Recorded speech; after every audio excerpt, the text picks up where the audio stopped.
எல்லாருக்கும் வணக்கம். கபிலவஸ்துலேருந்து வந்த டிராவலர்ஸ் புத்தரோட நிலைமைய பார்த்தோன்னே கதறி அழுதுட்டாங்க. இவ்ளோ கஷ்டப்படுறாரே! எப்பேர்ப்பட்ட இளவரசர் அப்படின்னு. கண்ண திறந்து பார்த்த புத்தர் என்ன சொல்றாரு? "ஏய் நான் என்ன ஆஃப்டர் ஆல் சொத்து, சுகம், மனைவி, மக்கள் சின்ன சின்ன விஷயம் தானே விட்டு வந்திருக்கேன்.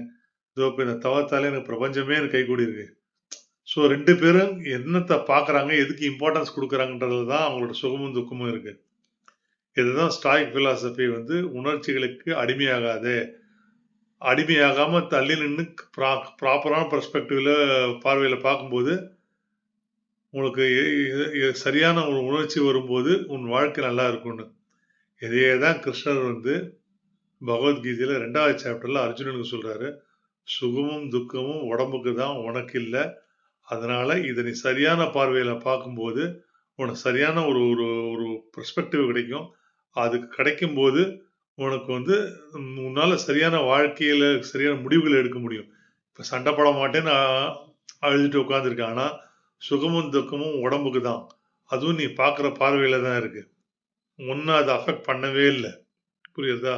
உன்னன்னு அவர் சொல்றது அர்ஜுனன்ற ஆத்மாவ, அர்ஜுனன்ற உடம்பு இல்ல. சரியா? ஸோ, ஆனா இந்த மாயையில சிக்கிட்டு இருக்கு. இந்த வாழ்க்கையில வாழ்ந்து தான் ஆகணும். அப்போ சுகமும், துக்கமும் மாறி, மாறி வந்துட்டு தான் இருக்கும். ஸோ, நம்ம பார்க்குற பார்வை சரியா இருந்ததுன்னா, நம்ம கிடைக்கிற உணர்ச்சி சரியா இருக்கும். நம்ம எடுக்கிற முடிவுகள் சரியா இருக்கும். நம் வாழ்க்கையில நம்ம கடமைய சரியா செய்ய முடியும். இதுதான் பகவத்கீதை சாப்டர் 2ல கிருஷ்ணர் அர்ஜுனனுக்கு சொல்றாரு. இதே தான் நான் ஸ்டாயிக் பிலாசபியும் உங்களுக்கு கனெக்ட் பண்ணி சொன்னேன்.